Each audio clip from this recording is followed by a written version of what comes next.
নাফ নদীর এক পাশে বাংলাদেশ, অন্য পাশে মিয়ানমার। এই নদী একদিকে উখিয়া টেকনাফের মানুষের জীবন জীবিকার সঙ্গে জড়িয়ে আছে, অন্যদিকে দীর্ঘদিন ধরে সীমান্ত নিরাপত্তার জন্য গুরুত্বপূর্ণ। 2017 সালে উখিয়া ও টেকনাফে নাফ নদী বরাবর পোল্ডার পুনর্বাসন এবং সীমান্ত নিরাপত্তা জোরদারে শুরু হয় বড় এই প্রকল্প। প্রাথমিকভাবে প্রকল্পের ব্যয় ছিল প্রায় 142 কোটি টাকা। তখনও লক্ষ্য ছিল একই, বাঁধ মজবুত করা, বন্যা ও জোয়ারের পানি ঠেকানো এবং রোহিঙ্গা অনুপ্রবেশ রোধে বিজিবির টহল সহজ করা।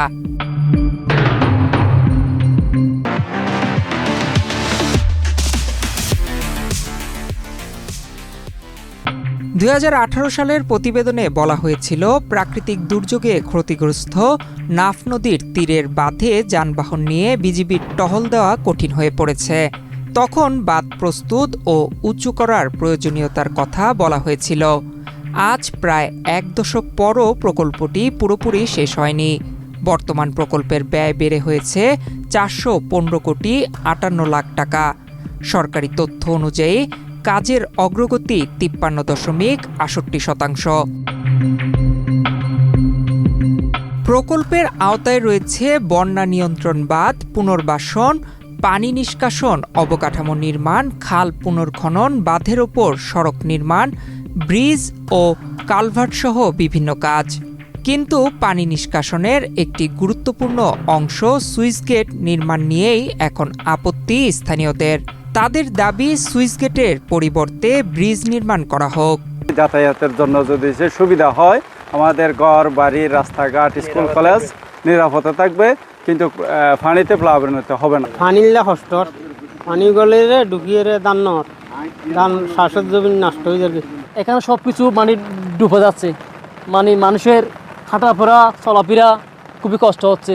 কিন্তু ওই ব্রিজটা যদি একটু বড় দিত, তাহলে মানে পানিটা একটু চলে যেত। তখন এই তো এখানে পাশে অনেক বসত বাড়ি আছে, মানে ওইটা আর কি পানি ডুবতো না। আমাদের এখানে সীমান্ত সড়কটা হচ্ছে, ওরা সীমান্ত সড়কটা দিচ্ছে আমাদের এখানে বেরিবাদের মতো। পানি আমাদের এখান থেকে পানি বাইরে যাবে দে, ওরা কিন্তু সীমান্ত সড়কটা দিচ্ছে বাইরে থেকে এখানে না ঢুকার জন্য। স্থানীয়দের অভিযোগ, শুধু জনস্বার্থের প্রশ্নই নয়, এই বিরোধিতার পেছনে সীমান্ত কেন্দ্রিক মাদক ও চোরাচালান চক্রের স্বার্থও থাকতে পারে। কারণ প্রকল্পের কাজ শেষ হলে বাঁধের ওপর দিয়ে যানবাহন চলাচল সহজ হবে, আর এর ফলে সীমান্তের দুর্গম এলাকাতেও দ্রুত পৌঁছাতে পারবে বিজিবি। তখন সীমান্তে মাদক ও চোরাচালানের বিরুদ্ধে নজরদারিও বাড়বে। এখানে কিছু মাদক ব্যবসায়ীরা তাদের অর্থ হাসিলের জন্য এই প্রজেক্টের চলমান কাজগুলো হচ্ছে যে আপাতত বন্ধ রাখছে। এই বন্ধ রাখার কারণে হচ্ছে এখানে কৃষক জমির ফসলাদি যেগুলো আছে, লবণাক্ত পানি ঢুকে হচ্ছে যে এই ফসলাদি নষ্ট হয়ে যায়। আমাদের কাজটা চলমান ছিল, আমরা মাটি কাটার কাজ কিছুটা করছি, বেড়িবাঁধ দেওয়ার জন্য করছি, এবং লেবার থাকার জন্য যে লেবার শেড এটাও কমপ্লিট করা হয়ে গেছে। এখন এলাকার লোক আর কি এই ব্রিজের জন্য বাধা দিতেছে, তারা চাইতেছে ব্রিজ দেওয়ার জন্য। আর আমাদের মানে পানি উন্নয়ন বোর্ড থেকে পাস হয়েছিল সুইচ গেট। সুইচ গেট নির্মাণের পাশাপাশি যানবাহন চলাচল উপযোগী যোগাযোগ ব্যবস্থা নিশ্চিত হলে সীমান্তে দ্রুত অভিযান পরিচালনা করা সম্ভব হবে। এখানে শুধু পানি নিষ্কাশনের বিষয় নয়, জড়িয়ে আছে সীমান্ত নিরাপত্তাও, বলছেন স্থানীয় ইউপি সদস্য। আপনি 60 কিলোমিটারের রাস্তার কথা বলছেন, এটা খুবই এক্সক্লুসিভ। একেবারে সাবরান থেকে ঘুরে একেবারে টেকনাফ উপজেলা দিয়ে ওই দিকে যাওয়ার কথা। সংযোগ করে কিছু কিছু জায়গায় করছে, কিছু কিছু জায়গায় করে নাই। বিগত সরকারের আমলে বিগত আমলে ওনারা রাস্তা করছে, সুইচ গেট আপনার খনন করার পরে আবার ওটা রিপেয়ারিং করে নাই, আবার কিছু কিছু দিছে, আবার কিছু জায়গায় দেয় নাই।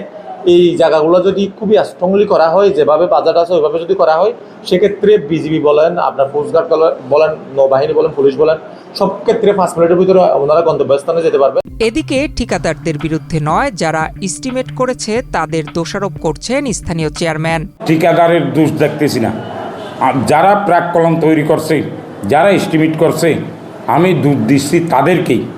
ঠিকাদার যে এস্টিমেট পেয়েছে, যে প্রাক্কলন পেয়েছে, সেইভাবে কাজ করবে। তবে প্রাক্কলনকারীরা যে একটা আত্মঘাতী সিদ্ধান্ত নিয়েছে, আমরা সেইটা মানব না, সেজন্য আমরা কাজ করতে দিচ্ছি না। ঠিকাদারের বিরুদ্ধে না, আমরা প্রাক্কলন যারা তৈরি করছে তাদের বিরুদ্ধেই। মাদক ও চোরাচালান প্রতিরোধে দ্রুত সুইচ গেটটি করার আহ্বান জানান টহলরত বিজিবি। আমাদের যাতায়াতের অসুবিধা বলতে এখানে যদি এই সুইচ গেটটা করা হয়, তাহলে ধরেন একটা খবর আসলো, মনে করেন এখানে তো প্রচুর স্মাগলিং হয়, তাই না? এখানে প্রচুর স্মাগলিং হয়, ইয়াবা বাংলা মালটাল এখানে যাওয়া আসা করে, মায়ানমার থেকে আসে, ইয়াবা আসে, এখান থেকে বাংলা মাল যায়। কিন্তু একটা খবর যদি আসে, তাহলে আমরা যাতে দ্রুত ওই পাশে যাইতে পারি, এই জন্য এই সুইচ গেটটা করা অনেক জরুরি। যদি এই সুইচ গেট তাড়াতাড়ি করা হয়, তাহলে যদি আমাদের কোনো খবর আসে, তাহলে আমরা দ্রুত ওই পাশে যাইতে পারি এবং আসতে পারি। প্রকল্পটি বাস্তবায়ন হতে প্রায় 10 বছর হয়ে যাচ্ছে। এখন যদি প্রকল্পটি শেষ করা না যায়, তাহলে এটি দ্রুত বাতিল হয়ে যাওয়ার আশঙ্কা রয়েছে বলে জানিয়েছেন এই কর্মকর্তা। আমরা স্থানীয়ভাবে জনগণের সাথে বসে, স্থানীয় প্রশাসন এবং এমপি মহোদয়ের সাথে বসে আমরা জিনিসটা সুরা করার চেষ্টা করেছিলাম, আমরা টেকনিক্যাল বিষয়গুলো বোঝানোর চেষ্টা করেছিলাম। এখন এটা নেপথ্যের সমস্যাটা কি, এটা আমরা আসলে ঠিক বুঝতে পারছি না।